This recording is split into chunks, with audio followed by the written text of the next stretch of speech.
Hello good morning my friends. चलो आज देखते हैं आगे क्वेश्चन। इतने दिन तो हमने क्या किया था कि जो 6 चैप्टर है आपकी उसके एक्सरसाइज वगैरह के कुछ एग्जांपल्स जो थे पहले वो हमने सॉल्व कर लिए थे। आज हम बढ़ते हैं उस एक्सरसाइज के क्वेश्चंस की ओर जहां मैं फर्स्ट से लेकर 8 तक के आपको क्वेश्चन बताऊंगा। आगे आने वाली वीडियोस के अंदर आपको क्या मिलेंगे, 8 के आगे के जितने भी क्वेश्चंस हैं वो आपको जो आपके विद डिस्क्रिप्शन के साथ में मिल जाएंगे। इतने दिन आपने जो आपके एग्जांपल्स देखे उनमें एक जीरो से लेवल के हाई लेवल तक मैं लेकर चला हूं आपको, और इसमें भी क्या है वही चीज है। मतलब मेन इंपॉर्टेंट मैंने उस टाइम उस क्लास में भी आपको यही बात समझाई थी कि आपको अगर टेबल नहीं आती है तो आप इन क्वेश्चंस को बिल्कुल नहीं कर सकते।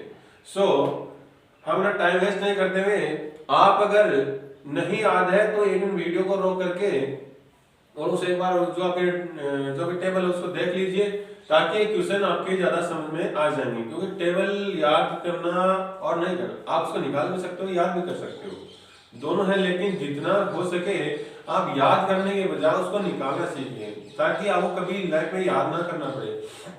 जैसे मान लो इसका अगर आप इसको याद नहीं करते तो इसके बजाय कोई चीज दूसरी याद रख सकते हो अपने माइंड में, क्योंकि मेमोरी होती है वो अगर फुल हो जाएगी तो कहाँ पे स्टोर रहेगा अपने पास में। तो कुछ चीजें ऐसी होती है जो निकालना सीखो, और जब तक आपके कॉन्सेप्ट क्लियर नहीं होगी आप उन चीजों को ना निकाल नहीं पाओगे, तब तक आप चाहे कितना भी क्वेश्चंस कर लो, चाहे अदर टॉपिक्स के क्वेश्चंस कर लो, कोई मतलब नहीं रहेगा उनको।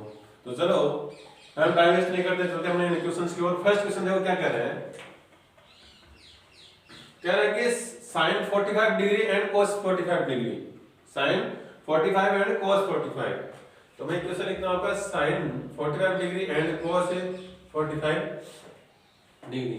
हमें पता है कि sin जो 45 डिग्री होती है उसकी वैल्यू कितनी होती है, 1/√2, और इनटू है अपने पास में, और cos 45 उसकी भी वैल्यू कितनी होती है, 1/√2। दैट मीन हमारे पास एक कंक्लूजन क्या निकल के आया कि sin 45 जो होती है वो अपने पास में cos 45 के इक्वल होगी। ओके, तो यहां से ऊपर के जो नंबर है न्यूमरेटर्स है या जो आपके अंश बोलते हैं वो ऊपर के ऊपर मल्टीप्लाई हो जाएंगे और नीचे वाले नीचे मल्टीप्लाई हो जाएंगे। तो यहां से वैल्यू क्या आएगी, 1/2। अब कई बच्चों की दिक्कत है कि सर √2 × √2 क्या होता है। आई नो दैट कुछ बच्चे ज्यादा ही इंटेलिजेंट है, उनको पता होता है कि हाँ पावर जो हाफ पावर वो आपकी 1 हो जाएगी, बट कुछ बच्चों की दिक्कत रहती है। देखिए बेटा √2 है इंटू √2 दे रखा है अपने पास में, तो 2 की पावर हाफ हो गई, और ये कितनी हो गई, हाफ हो गई। रूट का मतलब क्या होता है, हाफ, यानी 1/2, आधा जिसको आप बोलते हो।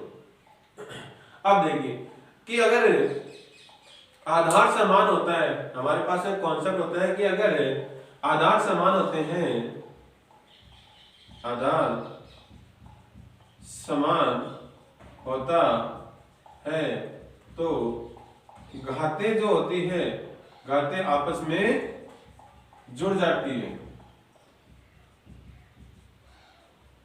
इन इंग्लिश अगर आप देना चाहो तो when base is same then all will be add, so you can write in this form। that mean कि अगर आपको हिंदी में समझना तो हिंदी में ये देख सकते हो, और अगर आपको इंग्लिश में है तो when base is same then all will be add। this is our concept। so आपको याद रखने की बिल्कुल जरूरत नहीं है। तो यहाँ से बेस क्या है, इसका भी 2 है और इसका भी, तो 2 सेम हो गया, पावर 1/2 प्लस 1/2। तो यहाँ से इसका पावर का से कितना है 2, और 2 से 2 डिवाइड कर दूंगा तो 1, तो 1 + 1 यानी 2 की पावर 2/2 हो जाएगा। 2 से 2 कैंसिल, वैल्यू कितनी रहेगी, 2 आ जाएगी। अब अगर किसी को ये चीज सोल्व करनी नहीं आती है कि सर मैंने एलसीएम तो ले लिया, ठीक है, और एलसीएम लेने के बाद में इसको सोल्व कैसे करूं, कोई दिक्कत नहीं है बेटा, बस ये फॉर्मूला याद रख लो। फॉर्मूला ना तो आपको अपनी बुक में मिलेगा ना कहीं और से मिलेगा। ये फॉर्मूला अपनी ओर से बनाना होता है कि जब भी आप एलसीएम ले लेते हो और जिस भी फ्रैक्शन को, जिस भी भिन्न को सोल्व करते हो, उसके लिए क्या रहेगा कि जो एलसीएम है उस एलसीएम को जिस फ्रैक्शन से आप जिस फ्रैक्शन को सोल्व करते हो उसका न्यूमरेटर या जिसको आप बोलते हो n से, उससे गुणा कर दीजिए, और उसके जो डिनोमिनेटर है, डिनोमिनेटर दैट मीन उसका हर जो होता है उससे आप डिवाइड कर दीजिए और डिवाइड करने के बाद में अपने पास में उस फ्रैक्शन की फर्स्ट वैल्यू निकल के आ जाएगी। ऐसे क्या करना है कि जो आने वाले अदर्स जो फ्रैक्शंस वगैरह उनको सॉल्व करना है, तो उसके लिए भी क्या करना है, आपको ये वाली चीज अप्लाई कर सकते हो और वहां पे वैल्यू आप फाइंड कर सकते हो। ओके बेटा, तो चलते हैं अपने आगे की ओर। फर्स्ट क्वेश्चन में सोल्व हो गया कि sin 45 degree and cos 45 degree की वैल्यू जो कितनी आ रही है 1/2। आगे चलते हैं अपने पास से सेकंड क्वेश्चन की ओर। सेकंड क्वेश्चन क्या कर रहा है कि cos 45 and cos 60, so we know that cos 45 यानी sin 45 इक्वल और वैल्यू कितनी होती है 1/√2। अब चलते हैं अपने पास में किसकी ओर, cos 60, sin 60 equals to cos 30 और sin 30 इक्वल्स टू cos 60 यानी 1/2 माइनस sin 45 डिग्री, sin 45 कितना होता है 1/√2 इनटू sin 60 कितना होता है sin 60 √3/2, क्या हो गया √3/2। तो यहां से 1/2 एलसीएम आ गया, सॉरी ये आप मल्टीप्लाई गया और ये √3/2 एलसीएम कितना आ जाएगा 2√2, तो कितना रह गया 1 माइनस √3। सॉल्व कीजिए, नीचे रूट नहीं होना चाहिए, है या नहीं है, रूट को हटा दीजिए जहां तक आपके पास में आंसर यही दे रखा होगा। और अगर आपको नीचे रूट नहीं होता है, क्योंकि बिकॉज इन मैथ्स के अंदर क्या होता है कि कभी भी आप जब भी कोई क्वेश्चन सॉल्व करते हो तो उस क्वेश्चन के अंदर नीचे जो है कभी रूट नहीं होना चाहिए। तो हमें इस रूट को हटाना है, तो क्या करना पड़ेगा कि इस रूट के अंदर जो वैल्यू है उसको ऊपर नीचे मल्टीप्लाई कर दीजिए। और हमें ये भी पता है कि सेम नंबर को ऊपर नीचे मल्टीप्लाई करने से उसके वैल्यू में कोई भी चेंज नहीं होता है, इसको बोलते हैं इक्विलेटरल फ्रैक्शन, समान भिन्न जो होते हैं आपके। तो यहां से मैंने कर दिया, तो √2 को पहले मल्टीप्लाई कर दिया और 1 माइनस √3 अपॉन ये 2 इंटू √2 कितना आ गया 2, तो √2 का अंदर मल्टीप्लाई कर दिया √2 माइनस √6 अपॉन 4। ये आपके पास बेटा आंसर निकल के आ जाएगा। तो हमने कितने क्वेश्चन सॉल्व कर लिए, फर्स्ट एंड सेकंड, और साथ में हमने ये भी बताया कि कैसे इन वैल्यूज को हम फाइंड आउट करते हैं और कैसे कौन से फंक्शन इक्वल होते हैं। याद रखिए कि cos 45 और sin 45 की वैल्यू क्या होती है, सेम होती है, और अपने पास में sin 30 जो होती है वो cos 60 के इक्वल होती है, और sin 60 जो होता है आपका cos 30 के इक्वल होता है। ये कुछ फैक्ट्स वगैरह हैं, टेबल याद करने के। जैसे अपने पास में होता है कि tan 30 जो होता है वो cot 60 इक्वल होता है, और tan 60 जो होता है वो cot 30 इक्वल होता है, बस। और cot 45 डिग्री और tan 45 डिग्री वैल्यू कितनी होती है, सेम होती है। 45 वाले में चलोगे आप तो sin 45 cos 45 की वैल्यू सेम होती है, tan 45 cot 45 की वैल्यू क्या होती है, सेम होती है। ठीक है, चलोगे आगे की ओर तो sec 45 और cos 45 की वैल्यू क्या होती है, सेम होती है। तो कुछ फंक्शंस है उनके कुछ जो एंगल्स है उनकी वैल्यूज क्या रहती है, सेम ही रहती है। बस थोड़ा सा माइंड को यूज में लीजिए, टेबल याद मत कीजिए, ध्यान में रखिए कौन सी वैल्यू कैसे निकालनी होती है और वो टेबल भी कैसे निकलती है वो आप देख सकते हो। तो बेटा फर्स्ट और सेकंड क्वेश्चन उतारिए, आगे हम करते हैं अपने आगे के questions.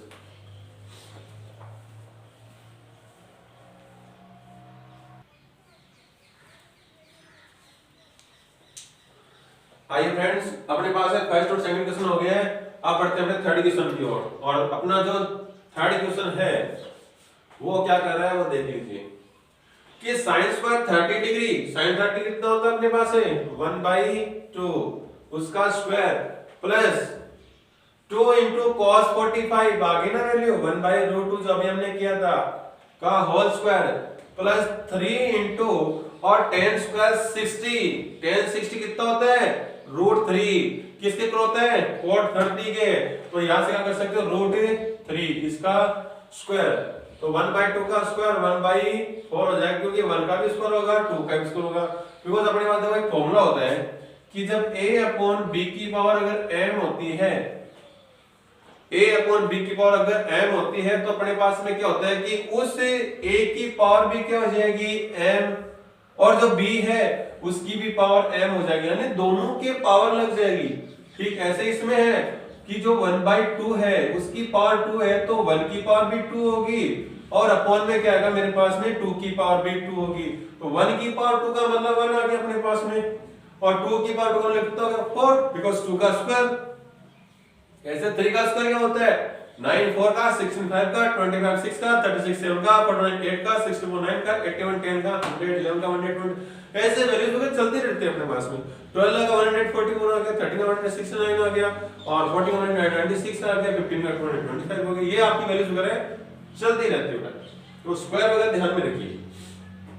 Plus 2 into 1/2 plus 3 into 3 2 से 2 कैंसिल हो गया 1/4 प्लस 1 प्लस 9 हो गया 3 3 जा 9 निकल के आ जाएगा।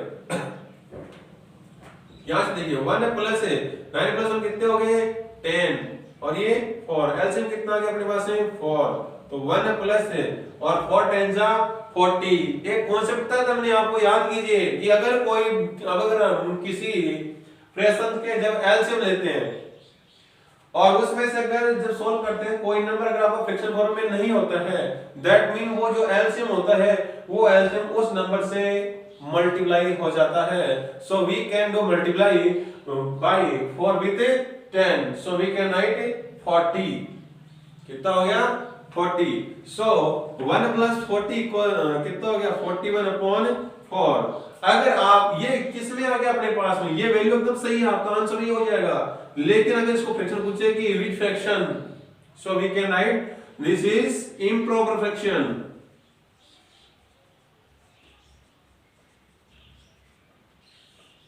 बट अगर आपसे ये कहते हैं कि please change improper fraction in mixed fraction कि इंप्रॉपर फ्रैक्शन है उसको आपको मिक्स्ड फ्रैक्शन में चेंज करना है so we can write in this form 44 4 10 हो गया ना तो 10 राइट 1/4। अब ये कैसे आया वो देख लीजिए। हमारे पास में जब हम 41 को 4 से डिवाइड कर देते हैं तो 4 10 जा 40 आता है 4 11 जा 44 आता है।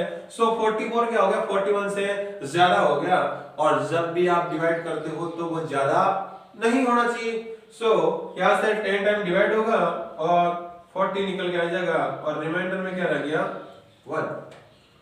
ये क्या होता है अपने पास में क्वोशिएंट ये क्या होता है अपने पास में रिमाइंडर ये क्या होता है अपने पास में डिवीजर एंड ये क्या होता है डिवाइडेंड। तो जब भी आप मिक्स्ड फ्रैक्शन लिखते हो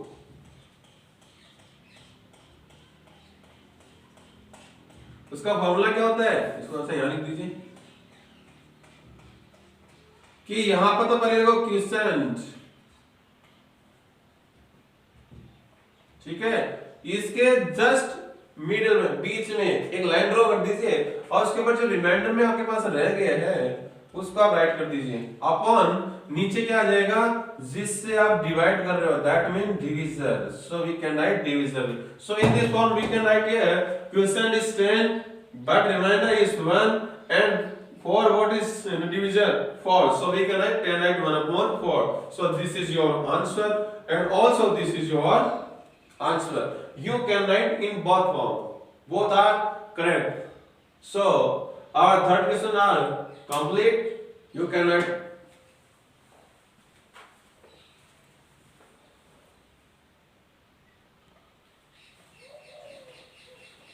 अब चलिए बढ़ते हैं अपने जो आगे क्वेश्चंस हैं उन क्वेश्चंस की और आगे वाला क्वेश्चन कौन सा अपने पास में फोर्थ नंबर का। तो फोर्थ नंबर क्वेश्चन करते हैं देखिए बेटा फोर्थ नंबर क्वेश्चन क्या कर रहा है कि 3 sin 60 सो 3 into sin 60 कितना होता है √3/2 minus 4 into cos sin cube 60 सो sin क्यूब 6 तो पहले 60 की वैल्यू लिखिए √3/2 की क्यूब दैट मीन यहां से क्या होता है 3 into √3/2 माइनस 4 into √3 का क्यूब क्या होगा √3 into 3 हो जाएगा और ये इसका 8 हो जाएगा। क्यों हो जाएगा क्योंकि 2 का क्यूब क्या होता है 8 3 का क्यूब 27 4 का क्यूब 64 ऐसे और 5 का 125 तो स्क्वायर और क्यूब का बेटा बहुत ध्यान में रखना आपको। तो यहां से 3 √3/2 माइनस 4 2 जा 8 तो 3√3/2 हो गया। देखिए अगर दो नंबर सेम होते हैं और एक पॉजिटिव और एक नेगेटिव यानी एक प्लस और एक माइनस होता है तो वो आपस में कट जाते हैं और वैल्यू क्या आ जाएगी 0। So this is your answer. बढ़ते हैं अपने आगे के वाले क्वेश्चन 5 की ओर। और 5 वाला क्या कहते हैं कि 5 cos स्क्वायर 60, तो 5 into cos 60 that means sin 30। so cos 60 1/2, तो 1/2 का square plus 4 sec square 30, 4 into sec 30 that means आप जाओ किस पर cos 30 पर। cos 30 कितना होगा √3/2, sec 30 कितना हो जाएगा 2.3 का होल स्क्वायर प्लस प्लस है माइनस माइनस बेटा। सो इसको आप रेस कर दीजिए। -10 बटा कितना होता है 1 का स्क्वायर अपॉन sin स्क्वायर 30 मतलब 1/2 का स्क्वायर प्लस cos 30 मतलब √3/2 का स्क्वायर। तो 5 into ये 1/4 हो जाएगा प्लस 4 into ये 4/3 हो जाएगा और माइनस का 1 अपॉन 1/4 प्लस 3/4 एलसीएम कितना आ जाएगा ऊपर वाले का 4 नहीं 4 3 कितने हो गए 12।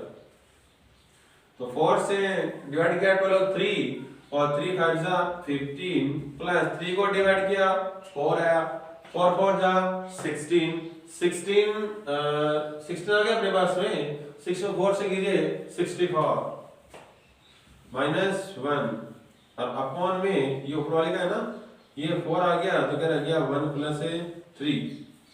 सो यहां से हम क्या लिख सकते हैं 15 में से कर दो तो 14 68 78 और ये कैंसिल हो जाएगा।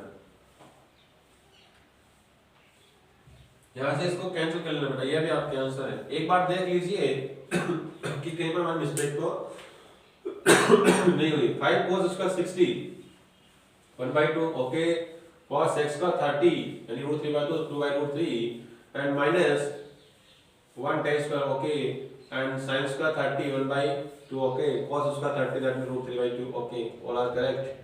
so 5 into 1/4 plus 4 into 2 4/3 minus 1/4 plus 3/4 okay so 5/4 and 16/3 okay minus 1 oh I forget because here we can write also is 12 so here we can write in another form 15 12 you can subtract from 15 that means value will come 3 so we can add 64 plus 3 67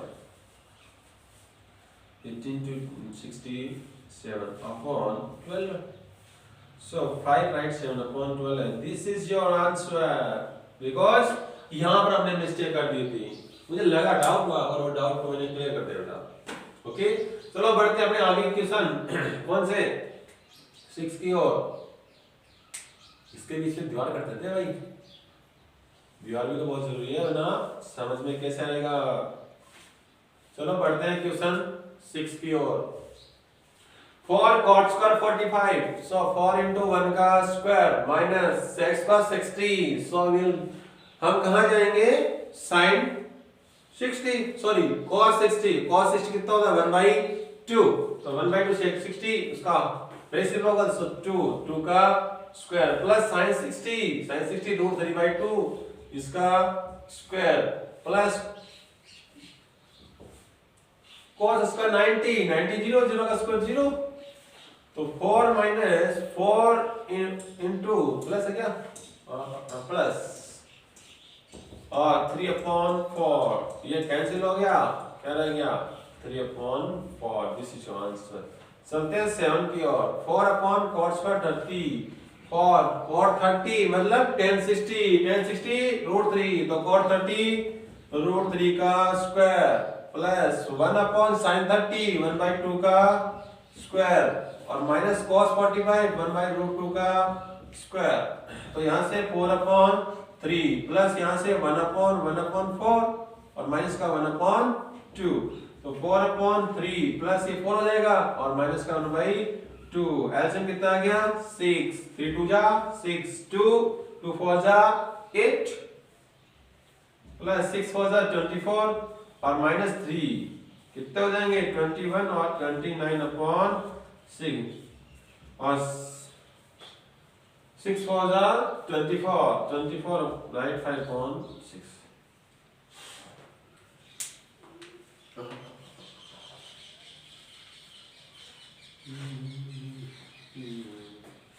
सही बेटा okay ये भी right है 4 चला गया okay 3 LCM so 6 okay right 2 8 plus 6 4 24 and 3 okay all is correct okay you can write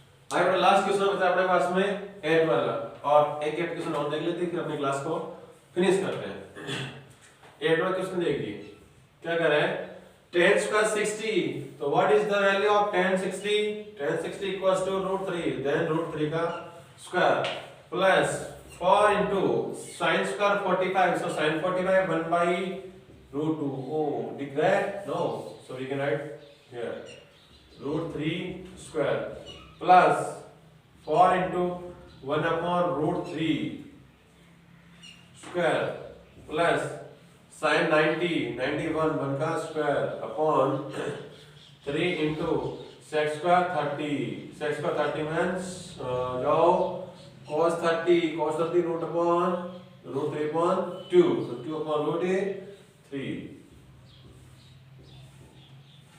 square plus cos square 60 cos x square है ना तो sin 60 √3/2 तो 2/√3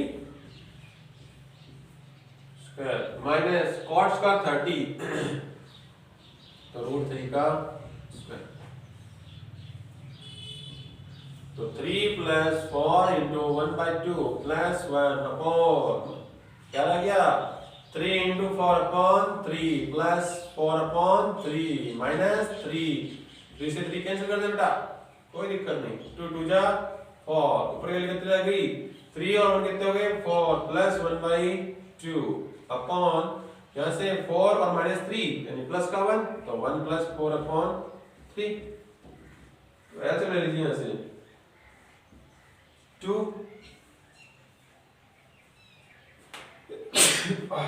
सॉरी बेटा सर्दी पड़ रही है 2 4 जा 8 प्लस ये बन जाएगा अपॉन यहाँ से कितना आएगा 3 तो 3 बन जा 3 प्लस 4 7 यहाँ से कर दिया 9/2 into 3/7 27/14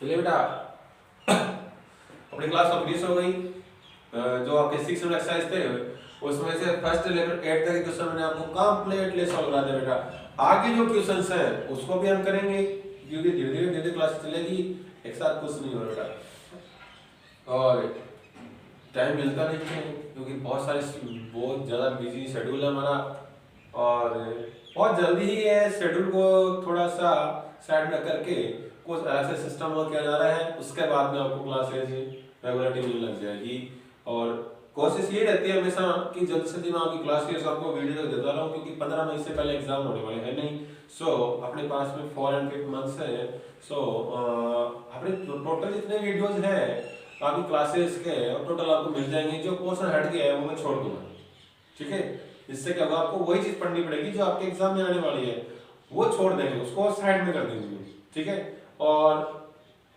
आप ये मत सोचिए कि सर मैथ्स ही करवा रहे हो एसएसटी भी तो है सामाजिक जिसका बोलते हो साइंस भी तो है इंग्लिश भी तो है सब हो जाएगा अब टाइम बहुत है अपने पास आप में तो बहुत कम है सर कल कैसे बहुत है यार वी कैन डू प्लीज आप मेरे साथ वर्क कीजिए आपको टोटली क्लासेज यहाँ पर मिल जाएगी आपको बस कुछ नहीं करना आपको, तो जब वीडियो आएगा आप अपने जो चैनल है मेरा वो चैनल को सब्सक्राइब कर लीजिए और उसके जो एक घंटी आती है उसको आप दबाइए तो उसमें ऑल नोटिफिकेशन का आएगा या इंपॉर्टेंट नोटिफिकेशंस वगैरह। सो आप ऑल नोटिफिकेशन अलर्ट कर लीजिए ताकि जब भी आपके पास जब भी मैं वीडियो डालूंगा आपको वीडियो मिल जाएगा, आप उसको देख लीजिए, आपकी क्लास रेगुलर रहेगी। और साथ में मैंने ये भी दे रखा बेटा, अगर वीडियो ने और अगर आगे क्लासेस के कुछ आगे चैप्टर्स के कुछ क्वेश्चंस है तो आप मुझे मैसेज कर सकते हो व्हाट्सएप पर। मैंने आपके लिए नंबर छोड़ रखे हैं, ये इसलिए छोड़ रखे हैं बेटा घर पर बैठे आप तैयारी कर सको। 8290709919 बेटा ये मेरा पर्सनल नंबर है, वैसे कोचिंग के भी दे रखे हैं but as a personal number है, जो कॉल मत कीजिए बेटा, मेरे पास मैसेज कर देगा। अब कोई भी होता है मेरे पास, अगर मैं फोन काट देता हूँ तो आप बार बार कॉल मत कीजिएगा, टाइम रहते मैं अपने आप कॉल कर लूँगा, क्योंकि न्यू नंबर्स आते हैं तो मैं टाइम निकाल कॉल करता हूँ। मेरा लास्ट अगर आपको कॉल आएगा तो रात के 10 बजे से पहले पहले कॉल आ जाएगा, उसके बाद मैं कॉल नहीं करूँगा।